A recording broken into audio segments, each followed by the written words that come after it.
का जो फल श्रुति है, सदगुरु महाराज ने कहने की कृपा की है कि जो शिष्य अपने भीतर में संत सदगुरु का दर्शन करते हैं, बाहर में तो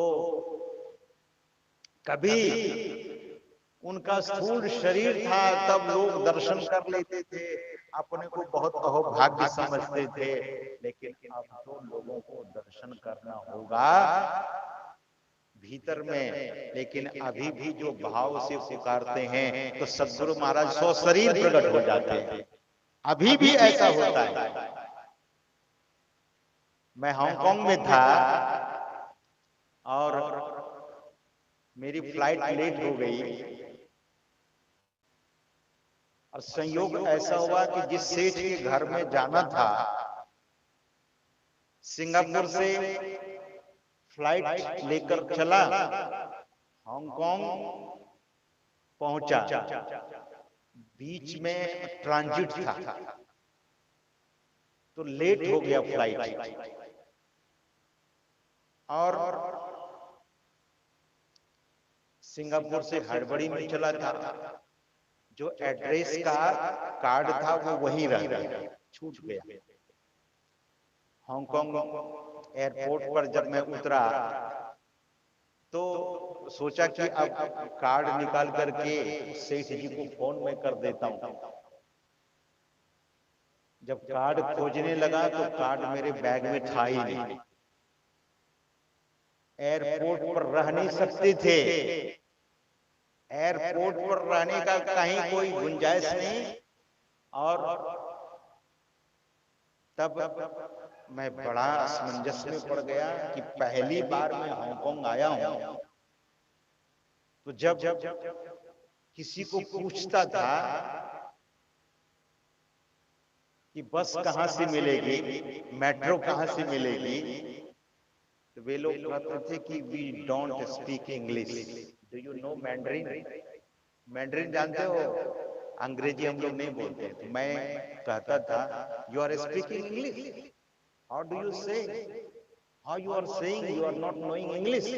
अंग्रेजी तो तुम बोल रहे हो। फिर कहते हो नहीं, you have to speak, you have to ask in Mandarin, आप मैंड्रिन बोलो। वहां मैंड्रिन भाषा चलती है, चाइनीज ही है मैंड्रिन। मैं बड़ा हैरान हो गया, बड़ा पजल हो गया कि अब करें तो करें क्या। एयरपोर्ट में रुक सकते नहीं, बाहर जाएं तो कहां जाएं। एक कोने में खड़ा हो गया और सदगुरु महाराज को बड़े भाव से पुकारने लगा। मैं मन ही मन, मेरे आंखों में भी आंसू डबडबाने लगे और इतना भाव से पुकारने लगा, इतना भाव से पुकारने लगा। एक सज्जन आए और वो सज्जन आकर मुझसे कहते हैं कि नमस्ते स्वामी जी। मैं हैरान हो गया, जहां अंग्रेजी बोल करके कोई राजी नहीं, वहां हिंदी बोल रहे हैं कि नमस्ते स्वामी जी। आंख खोला और देखा उस सज्जन को, मेरे सामने खड़े थे, पैंट शर्ट में खड़े हैं और नमस्ते स्वामी जी। स्वामी जी कहाँ जाना चाहते हैं आप?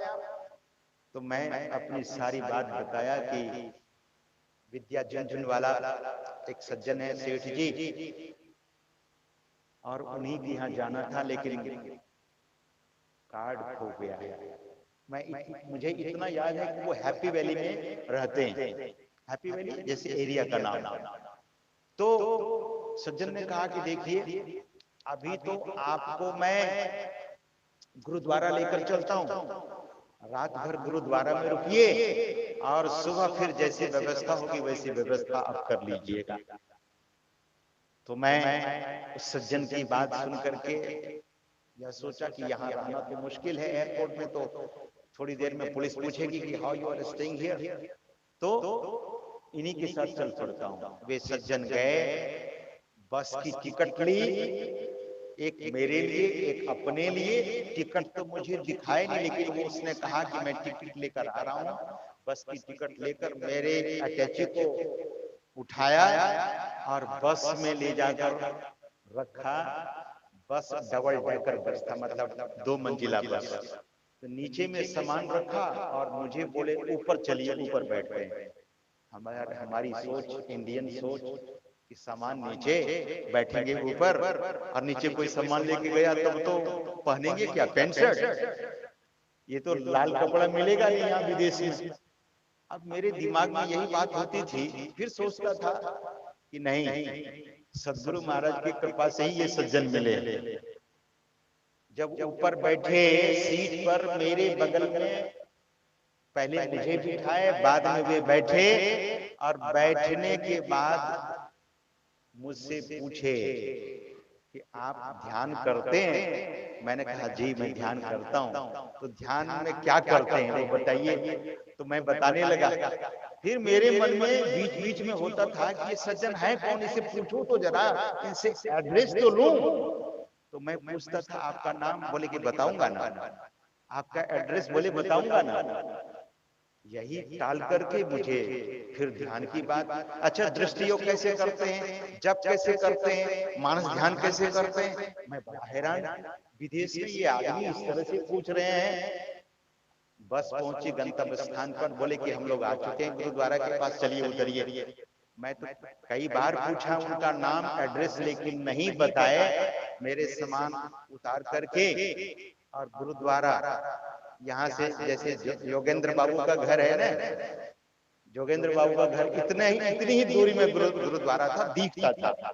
उसने कहा कि वो गुरुद्वारा रहा और आपका ये सामान रहा, आप वहां चले जाइए और मैं तो चला।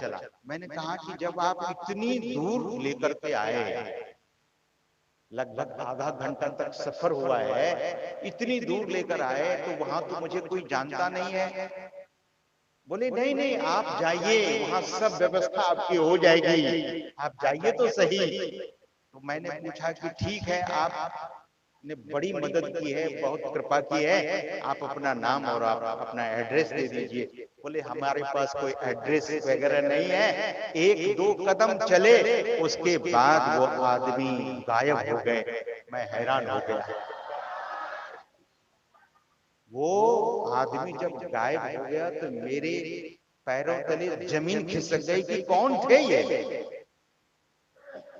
तब भीतर से आवाज आई, जिन्हें तुम पुकार रहे थे वही तुम्हारी मदद करने के लिए यहाँ विदेश की धरती पर भी आया।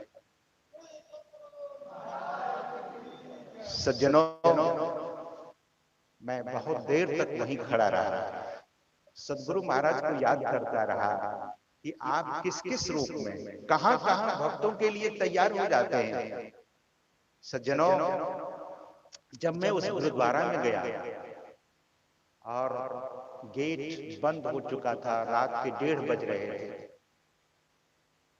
गेट घंटी जब मैं बजाया, उधर से एक सज्जन निकले, दरवाजा खोल देते और बोलते हैं कि आइए। मैं हैरान हो गया और सीधे मेरे ब्रीफकेस को उठा कर ले गए भोजनालय और कहा कि आप रोटी खा लीजिए। मैंने कहा कि अब तो लगभग 2 बजने वाले हैं और 2 बजे भोजन कैसे करेंगे। बोले गुरुद्वारा का नियम है, आप खाएंगे तो आपको जगह मिलेगी, नहीं खाएंगे तो ब्रीफकेस उठा लीजिए, चले जाइए। आतिथ्य सत्कार, अतिथि का सम्मान, अतिथि देवो भव। हम पढ़ते थे लेकिन प्रत्यक्ष वहां देखा, मातृदेवो भव, पितृदेवो भव, अतिथि देवो भव। सज्जनों, आज हमारे घरों में, हम सबों के घरों में बूढ़ी माँ और बूढ़े पिता का अपमान होता है। हम सत्संगी हैं, हम पठित समाज के लोग हैं। घर के 2 देवता हैं, वो पिता, दूसरी माँ, ये देवता है घर के, इसका सम्मान होना चाहिए। और अतिथि, तो वहां देखा कि उन्होंने बहुत जिद की कि रोटी खानी ही पड़ेगी आपको, और रोटी और कढ़ी यही मिली थी, आज भी उस रोटी को मैं नहीं भूला हूं। उन्होंने कहा महाराज, गुरु नानक का आदेश है कि गुरुद्वारा में कोई आवे तो उसे भूखा मत सुलाना और भूखे मत जाने देना। तो संत सदगुरु ने अन्न तो दिया ही है, पूरे सच्चे सदगुरु मिलते हैं सज्जनों, तो नानक सतगुरु भेटिया पूरे होवे युक्ति, हसन दिया, खेलन दिया, खावन दिया, पैनन दिया, अब बीचे होवे मुक्ति। ये ऐसा पथ है, ये ऐसा मार्ग है।